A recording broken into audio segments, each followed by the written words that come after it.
నమస్కారం. Media today వార్తలకు స్వాగతం. ముందుగా వార్తల్లోని ముఖ్యాంశాలు. తుమ్మిడిహట్టి ప్రాజెక్టు పురోగతిపై సీఎం రేవంత్ సమీక్ష.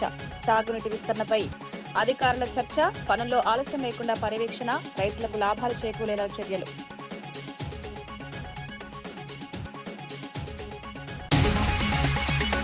చంద్రబాబుపై తీవ్ర ఆరోపణలు చేసిన భూమన కరుణాకర్ రెడ్డి. వైసీపీ కార్యకర్తల హత్యలపై ప్రభుత్వం సమాధానం చెప్పాలని డిమాండ్. కుల రాజకీయాలతో ప్రజలను విభజిస్తున్నారని విమర్శ. రాష్ట్రంలో శాంతి భద్రతల పరిస్థితి దిగజారిందని ఆందోళన.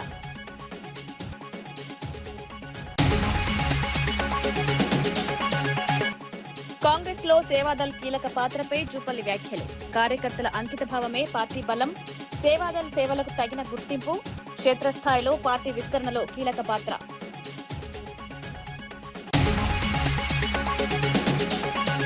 కార్యకర్తల సంక్షేమంపై లోకేష్ కీలక వ్యాఖ్యలు. 160 కోట్లతో సంక్షేమ కార్యక్రమాలు. కార్యకర్తలే పార్టీ బలం. సమస్యల పరిష్కారంలో నాయకుల బాధ్యత.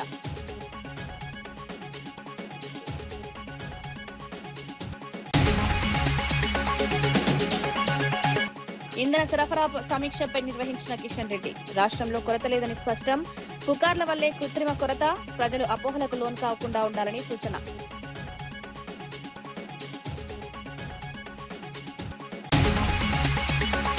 తుమ్మిడిహట్టి ప్రాజెక్టు పురోగతిపై సీఎం రేవంత్ రెడ్డి ఎంసీహెచ్ఆర్డీలో సమీక్ష సమావేశం నిర్వహించారు. ఈ సమావేశానికి మంత్రి ఉత్తమ్ కుమార్ రెడ్డి, ఎంపీ వేం నరేందర్ రెడ్డి హాజరయ్యారు.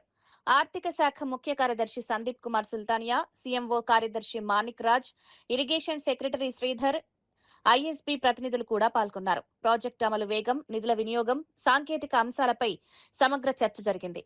సాగునీటి విస్తరణ ద్వారా రైతులకు లాభాలు చేకూరేలా చర్యలు తీసుకోవాలని సీఎం సూచించారు.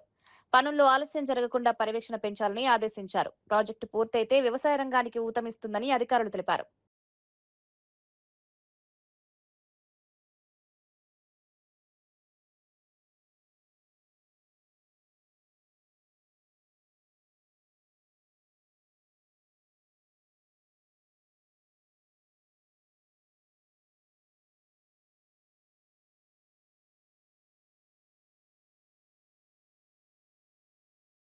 మంత్రి పదవిపై కోమటిరెడ్డి రాజగోపాల్ రెడ్డి కీలక వ్యాఖ్యలు చేశారు. రాహుల్ గాంధీ, సీఎం రేవంత్ రెడ్డి నాయకత్వంలో పార్టీ అభివృద్ధికి కట్టుబడి పనిచేస్తారని తెలిపారు.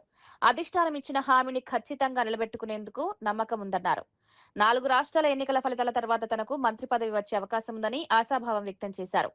ప్రజల సేవే తన లక్ష్యమని, బాధ్యతలు వచ్చినా రాకపోయినా పనిచేస్తారని పేర్కొన్నారు. పార్టీ నిర్ణయాలకు గౌరవం ఇస్తామని తెలిపారు. ఈ ప్రాంత అభివృద్ధికి పార్టీ కొరకు ప్రభుత్వం మంచి పేరు తెచ్చే విధంగా ఈ ప్రజల కోసం పనిచేస్తారు. నాకు కూడా నమ్మకం ఉంది. తప్పకుండా కాంగ్రెస్ పార్టీ అధికారం ఇచ్చిన మాట నిలుపుకుంటుందని నాకు పూర్తి విశ్వాసం ఉంది. ఈ 5 రాష్ట్రాల ఎన్నికలు అయిపోయిన తర్వాత నాకు కూడా అనిపిస్తుంది తప్పకుండా మంత్రివర్గ విస్తరణ జరిగితే అధిష్టానం నా విషయంలో తప్పకుండా సీరియస్ గా ఆలోచించి నిర్ణయం తీసుకుంటారని చెప్పి నేను అనుకుంటున్నాను.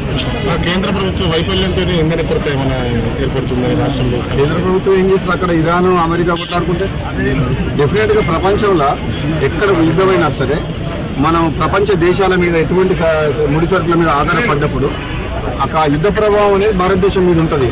కాబట్టి డెఫినెట్ గా మనకు ఇప్పుడు డీజిల్ కొరత, పెట్రోల్ కొరత ఉన్నది. అది టెంపరీ సమస్యనే కాబట్టి రాబోయే రోజుల్లో యుద్ధం ముగిసిన తర్వాత మనం ఆటోమేటిక్ గా నార్మల్ అయిపోతుంది. కాబట్టి దాన్ని రాజకీయం చేయాల్సిన అవసరం లేదు. కేంద్రంలో బీజేపీ పార్టీ ఉంది, రాష్ట్రంలో కాంగ్రెస్ పార్టీ ఉంది. కాబట్టి ఒక ప్రత్యేకమైన పరిస్థితి, యుద్ధ వాతావరణం వచ్చినప్పుడు మనం అర్థం చేసుకుని ప్రజలందరూ కూడా సహకరించాలి తప్పితే దాన్ని కూడా రాజకీయం చేయడం కరెక్ట్ కాదు అని చెప్పి. వైఎస్ఆర్సీపీ నేత భూమన కరుణాకర్ రెడ్డి సీఎం చంద్రబాబుపై తీవ్ర విమర్శలు చేశారు. ఏడాదిన్నర కాలంలో 700 మంది వైసీపీ కార్యకర్తలు హత్యకు గురయ్యారని ఆరోపించారు. రాష్ట్రంలో హింసాత్మక రాజకీయాలకు చంద్రబాబు కారణమన్నారు. కుల రాజకీయాలను ప్రోత్సహిస్తూ ప్రజలను విభజిస్తున్నారని విమర్శించారు. శాంతి భద్రతల పరిస్థితి దిగజారిందని ఆందోళన వ్యక్తం చేశారు. ప్రజాస్వామ్య విలువలు దెబ్బతింటున్నాయని పేర్కొన్నారు. ఈ ఘటనలపై ప్రభుత్వం సమాధానం చెప్పాలని డిమాండ్ చేశారు. వాళ్ళ నాయకులకు ఆయన ప్రసంగించినటువంటి శుద్ధులు వింటే ఎంత ఆశ్చర్యంగా ఉంటుందంటే, ఆయన ఇప్పటి వరకు రాజకీయులతోనే రాజకీయం చేశా, హంతకులతో నేను రాజకీయాలు చేయలేదు అని మొదలుపెట్టి మా నాయకుడి మీద వైఎస్ఆర్ కాంగ్రెస్ పార్టీ మీద ఆయన మాట్లాడిన దుర్భాషలు అన్నీ ఇన్ని కావు. చంద్రబాబు గారు మమ్మల్ని ఏదో ఓసిడి ఉన్నటువంటి వ్యాధిగ్రస్తులని, సిసిడి వ్యాధిగ్రస్తులని రకరకాలైనటువంటి మాటలు మాట్లాడినారు. చంద్రబాబు గారికి మెగలోమేనియా అనేటువంటి వ్యాధి ఉంది అని చాలా సంవత్సరాలుగా అనేక మంది మానసిక శాస్త్రవేత్తలు మాట్లాడటం జరిగింది. ఉన్నది లేనట్టుగా భ్రమించి తనను తాను చాలా ఉన్నతుడుగా చిత్రీకరించుకొని ఆయన చెప్పేటువంటి శుద్ధులు అన్నీ ఇన్నిగా. వేదాలు రాసింది ఆకివీడు రామాలయ పునర్నిర్మాణాన్ని అడ్డుకోవాలని దాఖలైన పిల్పై హైకోర్టులో విచారణ జరిగింది. రామాలయ కమిటీ తరపున సీనియర్ న్యాయవాది వైవి రవిప్రసాద్ సమర్థవంతంగా వాదనలు వినిపించారు. ఆలయ నిర్మాణానికి అడ్డంకులు సృష్టించకుండా పనులు కొనసాగించాల్సిన అవసరాన్ని వివరించారు. ఈ వ్యవహారంపై కోర్టు కీలక అంశాలను పరిశీలించింది. కేసు తదుపరి విచారణకు వాయిదా పడింది. ఈ సందర్భంగా డిప్యూటీ స్పీకర్ రఘురామకృష్ణంరాజు న్యాయ బృందానికి కృతజ్ఞతలు తెలిపారు. శ్రావణ్ కుమార్ అనే ఒక మాజీ మెజిస్ట్రేట్ లాయర్గా అవతారం ఎత్తిన తర్వాత చాలా దిక్కుమాలిన కేసులు వేస్తున్నాడు. మనల్ని అయితే పీడించు తింటున్నాడు. సరే, ఈరోజు ఆయన వేసిన ఒక పిల్ ఈ నెల 15వ తారీఖు ఆయన ఒక రిట్ వేయటం జరిగింది. ఆ రోజు నేను కూడా నా ఆర్గ్యుమెంట్స్ కూడా వినిపించడం జరిగింది. ఆయన ఎన్ని అబద్ధాలు చెప్పినా కోర్టులో ఎటువంటి స్టే గ్రాంట్ చేయలేదు. సరే, తర్వాత బయటకు వచ్చి స్టే వచ్చింది అని చెప్పి చాలా వ్యర్థ ప్రలాపనలో చాలా ఎక్కువగా ఆయన పేలటం జరిగింది. సరే, నేను ఆర్డర్ కాపీసు, ఆ వీడియోసు, ఆ కోర్ట్ ప్రొసీడింగ్ వీడియోస్ అన్నీ పెట్టి చాలామందికి అది తెలియజేయటం జరిగింది. ఆ తర్వాత ఇదిగో ఒక పిల్లితో ఇంకొక పేరు, మరొక క్రిస్టియన్ వనిత పేరుతో మరొక పిల్లు వేయటం జరిగింది.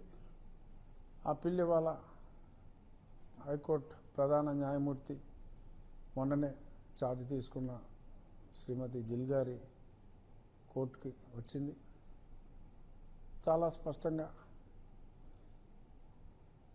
చాలా ప్రశ్నలు వేసి ఇన్ని అబద్ధాలు ఆడాడంటే ఆ మాజీ మేజిస్ట్రేటు చెప్పడానికి వీల్లేదు.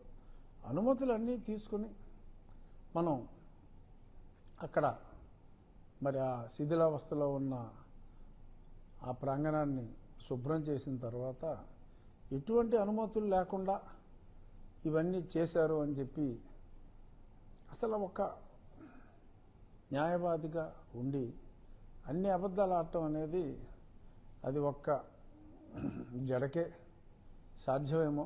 ఎందుకంటే కటిక అబద్ధాలు అంటారు చూసారా మనం, అలాగా కటిక అబద్ధాలు ఇష్టం వచ్చినట్టు ఆడేశాడు.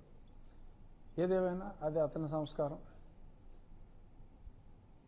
నువ్వు ఆల్రెడీ ఒక రిట్ వేయటం జరిగింది, మళ్ళీ ఇది అనుమతి ఇవ్వటం అనేది సాధ్యం కాదు. అందుచేత డిస్మిస్ అని పేర్కోవటం జరిగింది. యువర్ లార్డ్షిప్ డిస్మిస్ కాదు, డిస్పోజ్ అని చెప్పి అనండి అని చెప్పి ఆయన బ్రతిమాలుకోవటం జరిగింది. బహుశా మరి డిస్మిస్ అంటారా, డిస్పోజ్ అని అంటారా, ఏదైనా ఒకటే.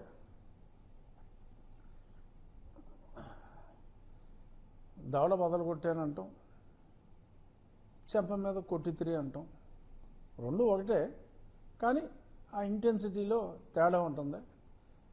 కాంగ్రెస్ పార్టీలో సేవాదల్ పాత్రపై మంత్రి జూపల్లి కృష్ణారావు కీలక వ్యాఖ్యలు చేశారు. పార్టీకి నాటి నుంచి నేటి వరకు సేవాదల్ వెన్నెముకలా నిలిచిందన్నారు. ఎన్నో సంవత్సరాలుగా స్వచ్ఛందంగా ప్రజాసేవలో ముందుంటూ పార్టీ బలోపేతానికి సేవాదల్ కార్యకర్తలు కృషి చేస్తున్నారని తెలిపారు. వారి సేవలను గుర్తించి తగిన గుర్తింపు, పదవులు కల్పించేందుకు పార్టీ కట్టుబడి ఉందన్నారు. క్షేత్రస్థాయిలో పార్టీ సిద్ధాంతాలను ప్రజల్లోకి తీసుకువెళ్లడంలో సేవాదల్ కీలక పాత్ర పోషిస్తోందని చెప్పారు. కార్యకర్తల అంకిత భావం వల్లే కాంగ్రెస్ పార్టీ బలపడుతోందన్నారు. ఉన్నటువంటి కోట్లాది మంది జనాన్ని, ప్రజల్ని దేశ స్వాతంత్రం కోసం సమాయత్తం చేయడం కోసం సేవాదల్ను పటిష్ట చేసి ఈనాడు ఉన్నటువంటి సాంకేతిక పరిజ్ఞానం, టీవీలు, పేపర్లు లేకపోయినా కూడా గ్రామానికి సేవాదల్ కార్యకర్తల ద్వారా జాతిని మొత్తాన్ని కూడా సంఘటన చేసి దేశ విముక్తి కోసం సంఘటన చేసినటువంటిది ఈ యొక్క సేవాదల్. అంటే కాంగ్రెస్ పార్టీకి వెన్నెముక లాంటిది సేవాదల్. ఆనాటి నుంచి ఈనాటి వరకు ఇక్కడ ఒక్కొక్కరు ఈ యొక్క సేవాదల్లో ఈ యొక్క ట్రైనింగ్ లో పాల్గొన్న వాళ్ళు కొంచెం చూస్తే 20, 30, 40 సంవత్సరాల నుంచి సేవలు అందిస్తూనే ఉన్నారు. ఈనాటి రాజకీయ వ్యవస్థలో ముఖ్యంగా మతాల పేరు మీద బీజేపీ దేశాన్ని విడగొట్టేటువంటి కార్యక్రమం, ఇంకో వైపున రకరకాల పంచాయతీల పంచాయతీ. ఇలాంటి సందర్భంలో రాష్ట్రం, దేశంలో ఆనాటి మహానుభావులు కలగన్నారో భారతదేశం ఏ విధంగా ఉండాలి కింద కాలక్రమేణా ఆ గుణగణాలు పోయినాయి, ఆ సేవాభావం పోయి యావత్ దేశంలో కూడా ప్రపంచం మళ్ళీ దేశానికి స్వాతంత్రం ఇచ్చిన మహనీయుల యొక్క కళలు నెరవేరాలంటే అలాంటి గుణగణాలు, సేవాభావం, అట్లాగే ప్రజల కష్ట సుఖాల పాలు పంచుకోవడం, ధైర్యము, సాహసము కావాలంటే ఇంకా ఈ యొక్క మళ్ళీ ఈ సేవాదళం అనేది కాంగ్రెస్ పార్టీ సేవాదళంలో దీన్ని ఇంకా విస్తరించాల్సిన అవసరం ఉంది. ఈ యొక్క ఆ మైండ్ సెట్ ఉన్నటువంటి వాళ్ళు ఇంకా సేవాదళంలో పెద్ద ఎత్తున పెంచేటువంటి ఏర్పాటు చేసి గ్రామానికి విస్తరించి ఏర్పాటు చేసి తెలంగాణ రాష్ట్రం తీసుకుంటే తెలంగాణ రాష్ట్రం ఏదైతే సాధన కోసం అమరవీరులు త్యాగాలు చేసిందో వాళ్ళ యొక్క ఆశలు నెరవేరాలన్నా, కళలు నెరవేరాలన్నా, అట్లాగే ఆనాటి మహానుభావులకు దేశాన్ని స్వాతంత్రించిందో వాళ్ళ యొక్క ఆశయాలు నెరవేరాలన్నా ఇలాంటి సేవాదళను ఇంకా విస్తరించే కార్యక్రమం చేసి ప్రజలను ఈ విలువల పట్ల, ఈ యొక్క గుణగణాల పట్ల సమాజాన్ని జాగృతం చేయడం కోసం ఈ సేవాదళను విస్తరించాల్సిన అవసరం ఉంది. కాంగ్రెస్ పార్టీ పరంగా, ప్రభుత్వ పరంగా ఎంత చేసినా ఈ సేవాదళ కార్యకర్తలు తక్కువనే, చేయాల్సింది చాలా ఉంటుంది. కాబట్టి వీళ్ళకు కూడా ఈ యొక్క నామినేటెడ్ పదవుల్లో కూడా కొంత ప్రోత్సాహం ఇవ్వాల్సిన అవసరం ఉంది, వాళ్ళని గుర్తించాల్సిన అవసరం ఉంది. మేము కూడా ఇప్పుడు చెప్పినాం, మా ముఖ్యమంత్రి గారితో, మా కేసీ రెడ్డి గారితో చెప్పి వాళ్ళకు సముచిత స్థానం ఇచ్చే కార్యక్రమం చేసి ఈ యొక్క మంచి కార్యక్రమం, ఈ యొక్క ట్రైనింగ్ అనేది మంచి కార్యక్రమం చేస్తాం. డీజిల్ సరఫరాపై పరిమితులు విధించడంపై వైసీపీ నేత వడ్డీ రఘురాం తీవ్రంగా స్పందించారు. 50 లీటర్ల పరిమితి విధిస్తే ఆక్వా రైతులు, ఎగుమతిదారులు తీవ్ర ఇబ్బందులు పడతారన్నారు. రోజుకు 1000 టన్నుల చేపల సరఫరా నిలిచిపోతుందని ఆందోళన వ్యక్తం చేశారు. జగన్ ప్రభుత్వంలో ఇలాంటి సమస్యలను వేగంగా పరిష్కరించామని గుర్తు చేశారు. ప్రస్తుత ప్రభుత్వం వెంటనే చర్యలు తీసుకుని సమస్యను పరిష్కరించాలని డిమాండ్ చేశారు. 24 గంటల్లో పరిష్కారం చూపకపోతే బంక్లను మోయించే ఆందోళనకు గుర్తిగుతామని హెచ్చరించారు. ముఖ్యమంత్రిగా ఉన్నప్పుడు ఈశాన్య రాష్ట్రాల్లో పాలికెమికల్ మనం కలిపామని అక్కడ ఉన్నటువంటి ఈశాన్య రాష్ట్రాల్లో ఉన్న ఎంపీలు అక్కడ 300 నుంచి 400 ఎకరాలు సాగు చేసినప్పుడు అక్కడ ఫిష్ మార్కెట్ చేసుకోవడానికి పాలికెమికల్ కలిపారని మన దగ్గర కొన్ని లేనిపోయినాయని చెప్పడం జరిగింది. మన లోడ్లన్నీ కొన్ని వేల టన్నుల కన్నులు మన నాగాలాండ్ కానీ, అస్సాం కానీ, మిజోరాం కానీ, కలకటాకి వెళ్ళేది కొన్ని వేల టన్నుల రోడ్ల మీద ఆగిపోయింది. అప్పుడు అప్సరా వైస్ చైర్మన్ గా ఆ రోజు పొలం మాణికన్నయ్య గారు స్పెషల్ చీఫ్ సెక్రటరీ సీఎం గారి దగ్గరికి వెళ్ళి మేమందరం మాట్లాడితే అప్పుడు జగన్మోహన్ రెడ్డి గారు అప్పుడు ఉన్నటువంటి సెంట్రల్ మినిస్టర్ పురుషోత్తం రూపాల గారితో మాట్లాడి అక్కడ ఉన్న సార్తో పాటు వాడు ఎంపీలుగా చేసిన వాళ్ళు ముఖ్యమంత్రిగా ఉన్నారు కాబట్టి వాళ్ళతో మాట్లాడి 24 గంటల్లో ఈ ఫిష్ లోడ్ అంతా కూడా ఈశాన్య రాష్ట్రాల్లో సేల్ చేసి మన రాష్ట్రంలో పాలికెమికల్ కలపట్లేదు అని ఛాలెంజ్ చేసి ఆ గవర్నమెంట్ కి మనం నిజ నిర్ధారణ చేసి సర్టిఫికెట్లతో సహా మనం ఇచ్చిన కార్యక్రమం ఉంది. ఇవాళ చేపల రైతులందరికీ తెలుసు, ఇవాళ డీజిల్ కొరత ఉండి మీరు చేపల రైతులు పడితే విజయవాడ దాకా వస్తే చేప ఎక్కడి నుంచి పంపుతారు? ఫ్లైట్ లో పంపుతారా, కార్గోలో పంపుతారా? రాష్ట్ర ప్రభుత్వం అని చెప్పిందా రైతులకి? ఇవాళ ఆక్వా రైతులు ఉన్నారు. ఇవాళ ఆక్వా రైతులకి ఇవాళ ప్రొక్యూర్మెంట్ జరుగుద్ది. జరిగిన తర్వాత అక్కడి నుంచి కోనసీమలో ఉంది, లేకపోతే ఇక్కడ ఉంది. ఒక ప్రాసెసింగ్ ప్లాంట్ ఏమో వైజాగ్ లో ఉంటుంది, ఒక ప్రాసెసింగ్ ప్లాంట్ ఏమో ఎక్కడ మన ఒంగోలులో ఉంటుంది, ఒక ప్రాసెసింగ్ ప్లాంట్ ఉయ్యూరులో ఉంటుంది. రకరకాలుగా ప్రాసెసింగ్ ప్లాంట్ 130 ప్రాసెసింగ్ ప్లాంట్లు ఉన్నాయి. అందులో 70 కంపెనీలు అసోసియేషన్ లో ఉంటాయి. ఉన్నప్పుడు మీరు 50 లీటర్లు కొట్టితే ఈ రొయ్య అక్కడి నుంచి ప్రాసెసింగ్ ప్లాంట్ కి ఎప్పటికి వెళ్తుంది? అది పచ్చి సరుకు వాసన వచ్చేస్తే కోల్డ్ స్టేజ్ లో పెట్టకుండా రొయ్య రైతు నాశనం అయిపోతాడు. మీరు ఈ కార్యక్రమాలు చేస్తా మీరు ఏది లేదు, అన్ని కలబు లేని ఉన్నట్టు వందలు ఉన్నట్టు చెప్పటం. ఇవాళ ఆంధ్రప్రదేశ్ లో ఆక్వా రంగాన్ని చూసుకుంటే 64,000 కనెక్షన్స్ ఉన్నాయి. ఆక్వా జోన్ గానీ, నాన్ ఆక్వా జోన్ గానీ. ఇందులోంచి వైఎస్ జగన్మోహన్ రెడ్డి గారు ముఖ్యమంత్రిగా ఉన్నప్పుడు ఇవాళ 4,64,000 ఎకరాలు కల్చర్ చేస్తే 3,50,000 ఎకరాలని ఆక్వాజోన్ పరిధిలో 10 ఎకరాల లోపు తీసుకొచ్చి 3,640 కోట్లు ఇవాళ 5 సంవత్సరాల్లో ఈ రాష్ట్ర ప్రభుత్వం అప్పుడున్నట్టు వైఎస్ జగన్మోహన్ రెడ్డి గారు ఇచ్చాం. ఇప్పుడు వరకు మీరు ఇచ్చింది ఎంత? 2 సంవత్సరాలు గడుస్తుంది.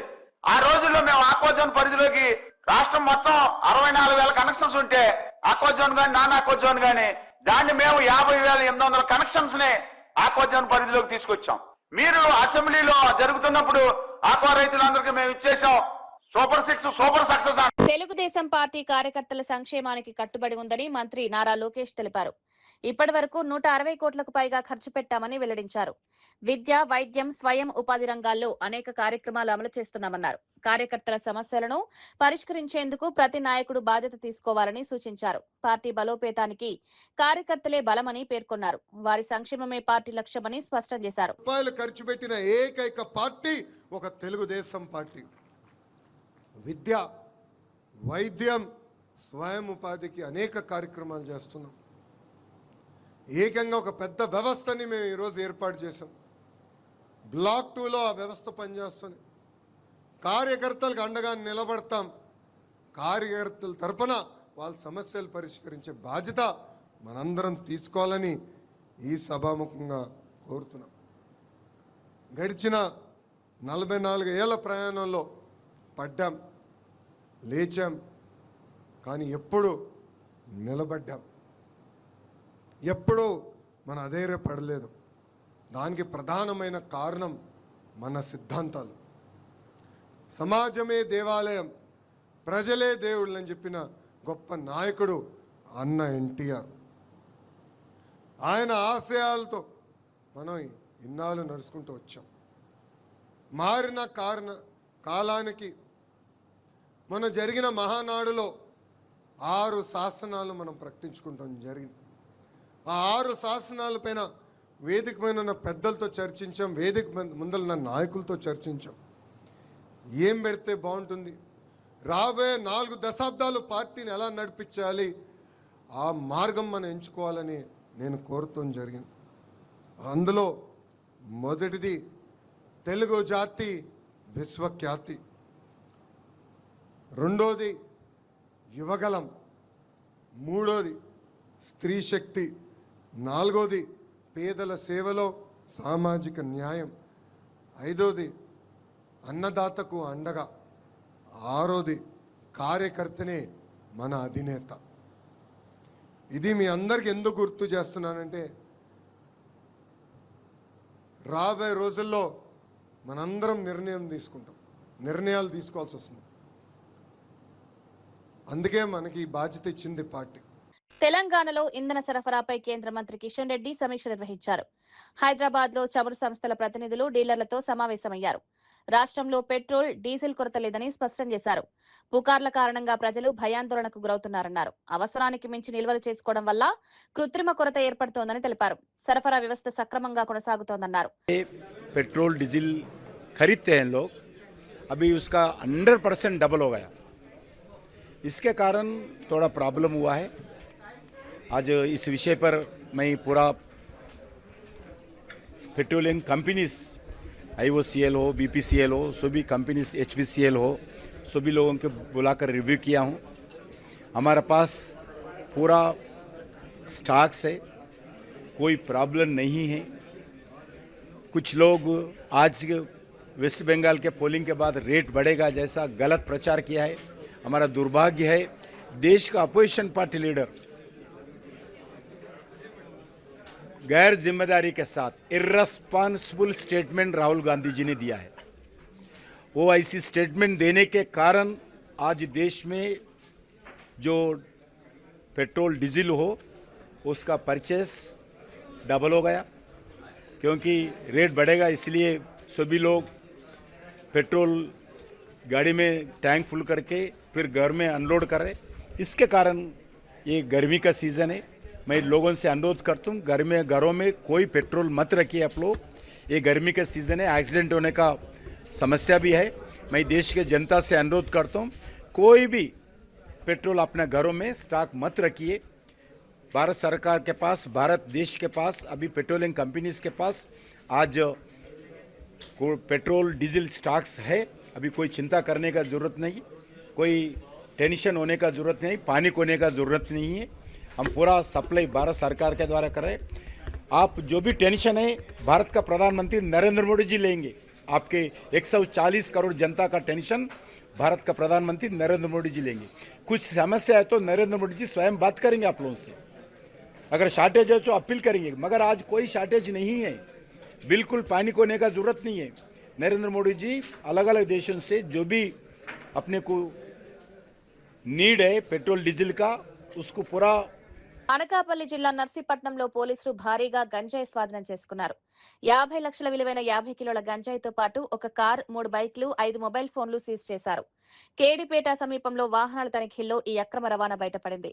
ఒరిస్సా నుంచి కాకినాడకు గంజాయి తరలిస్తుండగా 5 నిందితులను పోలీసులు అరెస్ట్ చేశారు. తేజ్ కిరణ్, చందు, సింహాద్రి, అరవింద్, విఘ్నేష్లుగా గుర్తించారు. జిల్లా ఎస్పీ తుహిన్ సిన్హా ఆధ్వర్యంలో దాడులు జరిగాయి. నిందితులపై కేసు నమోదు చేసి కోర్టులో హాజరుపరిచారు. మాదక ద్రవ్యాల రవాణాపై పోలీసులు కఠిన చర్యలు తీసుకుంటామని తెలిపారు. మార్నింగ్ మా అనకాపల్లి జిల్లా ఎస్పీ గారైన తుహిన్ సిన్హా గారు మరియు నర్సీపట్నం ఎస్డిపో గారైన శ్రీనివాసరావు గారికి రాబడిన సమాచారం మేరకు నేను మరియు మా కేడిపేట ఎస్ఐ రిషికేశ్ సిబ్బంది అందరం కలిసి మీడియేటర్ల సహాయంతో ఏల్పురం దగ్గరలో మాటు వేసామండి. మాటు వేసేటప్పటికి ఏజెన్సీ నుంచి ఒక కారు, 3 బైకులు, ఒక 5 మెంబర్స్ని మీడియేటర్ సమక్షంలో పట్టుకున్నాం. వాళ్ళకి పట్టుకొని విచారించగా వాళ్ళ నుంచి మాకు గంజాయి సమాచారం వచ్చింది. గంజాయి కూడా దొరికింది. కారులో ఒక 2 ప్రయాణించారు. ఆ 2లో ఒకడు ఆయన తేజ, కాకినాడ వాకలపూడి గ్రామం. అతను పాత నేరస్తుడు. ఆయన మీద ఒక 10 కేసులు ఉన్నాయి. ఒక 3 కేసులు గంజాయి, ఒక 7 కేసులు ప్రాపర్టీ అఫెన్స్ ఉన్నాయి. తర్వాత 2వ వ్యక్తి చందు అండి, ఈయన ట్రాన్స్పోర్టర్గా పనిచేస్తున్నాడు, ప్లస్ ఏంటంటే లేబర్ వర్క్. సింహాద్రి ఈయన కూడా కాకినాడ జిల్లా వాస్తవ్యుడే, తిమ్మాపురము. అరవింద్ అండి, ఈయనది కూడా జగన్నాథపురం, కాకినాడ. కేశవరపు వీర వెంకట సత్య విఘ్నేశ్. వీళ్ళందరినీ విచారించగా ఇందులో బోడపాటి తేజ్ కిరణ్కి ప్రీవియస్గా ఆయనకి 2011 నుంచి ఒక 10 కేసులు ఉన్నాయి. అరవింద్ అనే అతనికి నుంచి ఒక 14 దొంగతనం కేసులు ఉన్నాయి. అంటే రాబరీలు, డే అఫెన్స్లు, నైట్ అఫెన్స్లు, దొంగతనాలు, బైక్ దొంగతనాలు ఉన్నాయి. కేశవరపు వీర వెంకట సత్య విఘ్నేశ్కి నుంచి ఒక 6 కేసులు ఉన్నాయి. ఇవి కూడా దొంగతనం కేసులే. ఈ 3 ఓల్డ్ అఫెండర్స్. వీళ్ళ ముగ్గురికి నుంచి వీళ్ళందరూ పాత స్నేహితులు. వీళ్ళు ఏం చేశారంటే 27 సాయంకాలం ఈ తేజ్ కిరణ్ అనే అతను ice cream plus juice parlour నడుపుతున్నాడు. ఈయన ఆర్థికంగా ఇబ్బందులు అవ్వడం వల్ల మంచి బిజినెస్ చేయాలని ఈ నలుగురిని హెల్పర్గా తీసుకొని 27వ తేదీన ఏజెన్సీకి వెళ్ళారు. అక్కడ ఒక ఆయన సమ్ ఏజెన్సీ పర్సన్ దగ్గర ఒక 50 కేజీలు గాంజా, అంటే కేజీ 20,000 లెక్క ఒప్పందం చేసుకొని 1 లక్ష రూపాయలు అతనికి అడ్వాన్స్ ఇచ్చి చెల్లి అది గంజాయి అమ్మిన తర్వాత వచ్చి మిగతా డబ్బులు ఇస్తామని వీళ్ళు అందరూ వస్తుండగా వీళ్ళ రూట్ ఏంటంటే కోటగుండల, కోరుకొండ, జర్రిల, రెంతాడ, పెద్దవలస, కేడిపేట హైవే మీద ఇక వాళ్ళు హైవే రూట్ తీసుకుంటారండి. ప్రీవియస్ కూడా వీళ్ళు ఇందులో ప్రాపర్టీ అఫెండర్స్ ఉన్నారు, ప్లస్ గంజాయి అఫెండర్స్ కూడా ఉన్నారు. ఈ A1 అనే తేజ అతనికి 2024లో దేవరాపల్లిలో కూడా కేసు ఉంది. వీళ్ళందరిని విచారిస్తే వీళ్ళు ఏం చెప్పారంటే వీళ్ళు ఫైనాన్షియల్గా ఇబ్బందులు పడడం వల్ల గంజాయి వ్యాపారాన్ని ఎంచుకుంటే మళ్ళీ అధిక లాభాలు పొంది బిజినెస్ చేయాలని ఆలోచన. వీళ్ళు కాకినాడలో హార్బరు 1 టౌన్ ఏరియాలో 50 గ్రాములు 100 గ్రాములుగా పొట్టాలుగా చేసి ఒక్కో పొట్ల 200, 300 లెక్క ఈ ప్రైవేట్ బహిరంగ మార్కెట్లో అమ్మడం వీళ్ళకి అలవాటు అయింది. ఇందులో కూడా 4 కంప్లీట్గా కన్జ్యూమ్, ఈ గంజాయి నుంచి కన్జ్యూమ్కి అలవాటు అయ్యారండి. ఇది మీడియేటర్ సమక్షంలో 50 కేజీలు గాంజా, ఒక కారు, 3 బైకులు, 5 ఆండ్రాయిడ్ ఫోన్లు సీజ్ చేశాము. సుమారు దీని విలువ 45 lakhs ఉంటాయి. 45 నుంచి 50 లక్షల వరకు ఉంటాయి. ఇందులో మా కేడీపేట ఎస్ఐ గారు మరియు సిబ్బంది చాలా చాకచక్యంగా పట్టుకొని వీళ్ళని పట్టుకున్నారండి. ఆఫీసర్స్ కూడా, సీనియర్ ఆఫీసర్స్ కూడా అభినందించారు. ఇందులో పనిచేసే వారందరికి కూడా అప్రిషియేషన్స్, సారు రివార్డులు కూడా ఇస్తామని తెలియజేశారు. హైదరాబాద్ లో డాక్టర్ శోభా ఫౌండేషన్ ఆధ్వర్యంలో నిర్వహించిన జాబ్ మేళా విజయవంతంగా ముగిసింది. ఈ కార్యక్రమానికి బీజేపీ రాష్ట్ర నేత ఎన్ రామచంద్రరావు హాజరై అర్హులైన అభ్యర్థులకు ఆఫర్ లెటర్లు అందజేశారు. ఇంజనీరింగ్, డిగ్రీ, ఫార్మసీ వంటి విభాగాలకు చెందిన వందలాది మంది యువత ఈ మేళాలో పాల్గొన్నారు. ప్రభుత్వ ఉద్యోగాలకే పరిమితం కాకుండా ప్రైవేట్ రంగంలో కూడా అవకాశాలను వినియోగించుకోవాలని సూచించారు. స్టార్టప్ ఇండియా, స్టాండప్ ఇండియా వంటి పథకాల ద్వారా యువత స్వయం ఉపాధి వైపు అడుగులు వేయాలని పిలుపునిచ్చారు. ఈ జాబ్ మేళా యువతకు ఉపాధి అవకాశాలను అందించడంలో కీలకంగా నిలిచింది. మెమోరియల్ ఫౌండేషన్ ఆధ్వర్యంలో డాక్టర్ సమత గారు, మరి భర్త రమేష్ గారు ఈ యొక్క ఆనంద్ ఈ యొక్క జాబ్ మేళా నిర్వహించడం జరిగింది. మరి జాబ్ మేళా చాలా మంది యువకులు ఉన్నారు. ముఖ్యంగా క్వాలిఫైడ్ ఇంజనీర్స్, ఈ మధ్యన ఇంజనీరింగ్ కంప్లీట్ చేసిన వాళ్ళు, గ్రాడ్యుయేషన్స్, డిప్లొమా హోల్డర్స్ కూడా ఈ యొక్క జాబ్ మేళకి, ఫార్మసీస్, అదేవిధంగా డాక్టర్ కాబట్టి ఫార్మసీస్, మరి పారామెడికల్ సంబంధించినటువంటి యొక్క ఓపెనింగ్స్కు చాలా కంపెనీస్ ఇక్కడ వచ్చినాయి. మరి వారి చెప్పడం ప్రకారం సాయంకాలం వరకు చాలా మంది ఆఫర్ లెటర్ కూడా ఇవ్వడం జరుగుతుంది. చిత్తూరు జిల్లా కాణిపాకం వరసిద్ధి వినాయక స్వామి దేవస్థానంలో భక్తులు పెద్ద ఎత్తున దర్శనానికి వచ్చారు. ఈ సందర్భంగా రామచంద్ర యాదవ్ కుటుంబ సమేతంగా స్వామివారిని దర్శించుకున్నారు. దేవస్థానం అధికారులు వారికి స్వాగతం పలికి ప్రత్యేక దర్శన ఏర్పాట్లు చేశారు. అనంతరం స్వామివారి తీర్థ ప్రసాదాలు, శేషవస్త్రం, చిత్రపటం అందజేశారు. వేద పండితులు ఆశీర్వచనాలు అందించారు. భక్తులు ఆధ్యాత్మిక ఉత్సాహంతో పాల్గొన్నారు. ఆలయంలో భక్తుల రద్దీ కొనసాగుతుండగా అధికారులు అన్ని ఏర్పాట్లు చేశారు.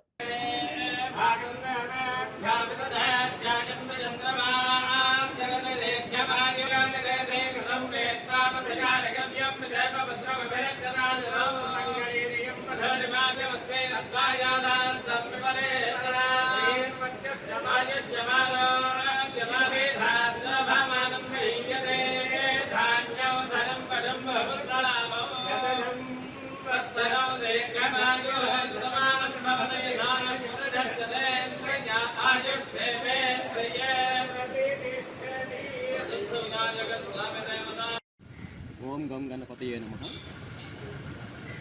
ప్రముఖ పుణ్యక్షేత్రం శ్రీ కాణిపాకంలో వెలిసిన స్వయంభూ వరసిద్ధి వినాయక స్వామి దర్శనం కోసం ఈరోజు కుటుంబ సభ్యులతో చేయడం జరిగింది. ఆ స్వామివారి ఆశీస్సులు అందరికీ ఉండాలని, అందరికీ మంచి జరగాలని మనస్ఫూర్తిగా కోరుకుంటున్నాను. ఇవి నాటి వార్తా విశేషాలు. మరో బులెటిన్లో మళ్ళీ కలుద్దాం. నమస్కారం.